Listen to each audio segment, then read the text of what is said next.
ए लड़का, सवेरे उठा और चल दिया। ये बथान है हैं? कम से कम मुंह हाथ तो पोंछ लेता। बम पिल्टू कहीं के हैं? क्लास को क्लास की तरह समझा करो हैं? चिरकुट बम पिल्टू। अब तो मैं कभी सवेरे नहीं उठूंगा, दौड़ने भी नहीं जाऊंगा।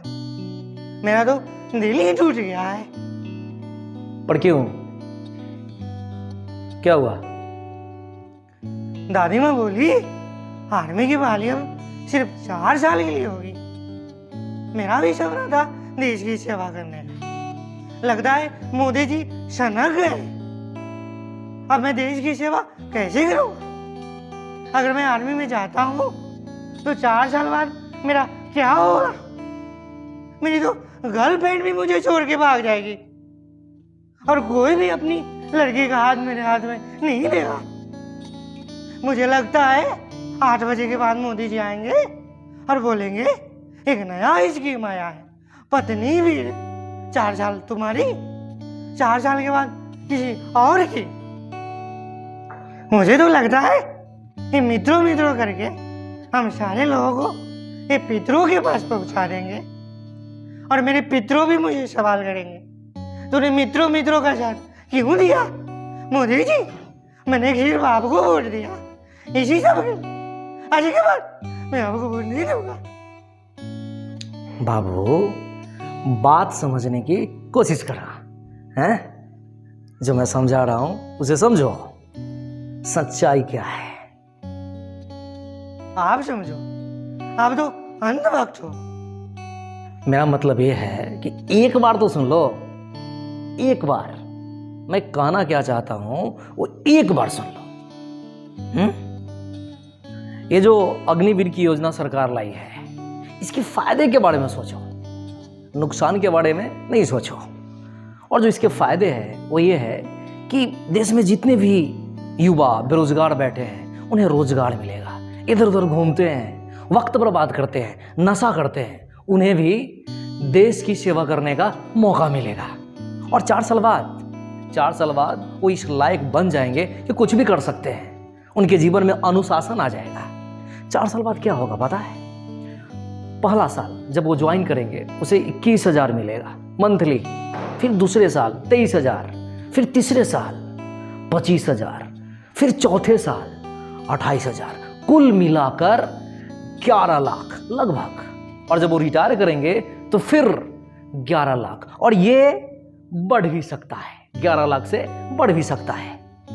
तो उसके बाद जब वो रिटायर करके आएंगे तो कुछ भी कर सकते हैं, बहुत सारा बिजनेस है, कुछ भी कर सकते हैं, कोई भी काम कर सकते हैं, कोई भी व्यवसाय कर सकते हैं। क्या आप मुझे चुतिया समझते हैं? आर्मी की ट्रेनिंग करने के बाद, 4 साल जॉब करने के बाद, क्या मैं किराना दुकान खोलूंगा? क्या मैं साया सारी ब्लाउज बेचूंगा? ये मुझे नहीं होगा। मोदी जी कट्टी, आज के बाद मैं आपसे भी बात नहीं करूंगा, मोदी जी का भी वीडियो नहीं देखूंगा। अच्छा चलो कोई बात नहीं है, मान लो कि कोई बिजनेस नहीं करेगा, तो ये तो सोचो ना कि 25% को सरकार रेगुलर भी तो कर रही है। और ऐसा क्यों सोचते हो कि आप 75% में रहोगे? आप 25% में भी तो आ सकते हो। आप मेहनत करो।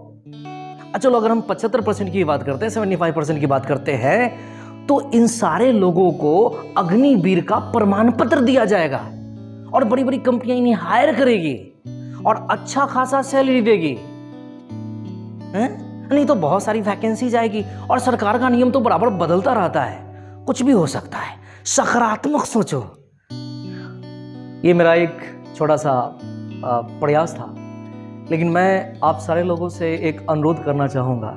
सरकार के नियमों का आप विरोध करो क्योंकि ये आपका अधिकार है, आपका हक है, लेकिन सरकारी संपत्ति का नुकसान पहुंचाना कहीं से भी सही नहीं है। ये बहुत गलत है, क्योंकि सरकारी संपत्ति किसी पार्टी की संपत्ति नहीं है, किसी बीजेपी की संपत्ति, किसी कांग्रेस की संपत्ति नहीं है। ये हम और आपकी संपत्ति, हम सब की संपत्ति है। तो यदि हम सरकारी संपत्ति का नुकसान पहुंचाते हैं तो इससे हमारा देश गरीब होगा। सरकार के नियमों का बहिष्कार शांतिपूर्ण ढंग से भी किया जा सकता है आप आज़ाद हो, व्यक्तिगत रूप से आपको आज़ादी है, आप आवाज़ उठा सकते हो, लेकिन आवाज़ उठाने का मतलब ये नहीं कि आप अपने देश की संपत्ति को नुकसान पहुंचाओ, अपनी संपत्ति को नुकसान पहुंचाओ। ये आपका देश है, ये हम सारे लोगों का देश है। ये हम सब लोगों का कर्तव्य बनता है कि अपने देश की संपत्ति, सरकारी संपत्ति, अपनी संपत्ति, इन सब की रक्षा करें। और आप तो देश सेवा करने की बात करते हो। देश की सेवा करने का मतलब ये नहीं कि आप देश की संपत्ति को नुकसान पहुंचाओ, उसे बर्बाद करो। उम्मीद करते हैं, आप लोगों से अनुरोध है कि आप देश की संपत्ति की रक्षा करें, क्योंकि वो हम सब की संपत्ति है।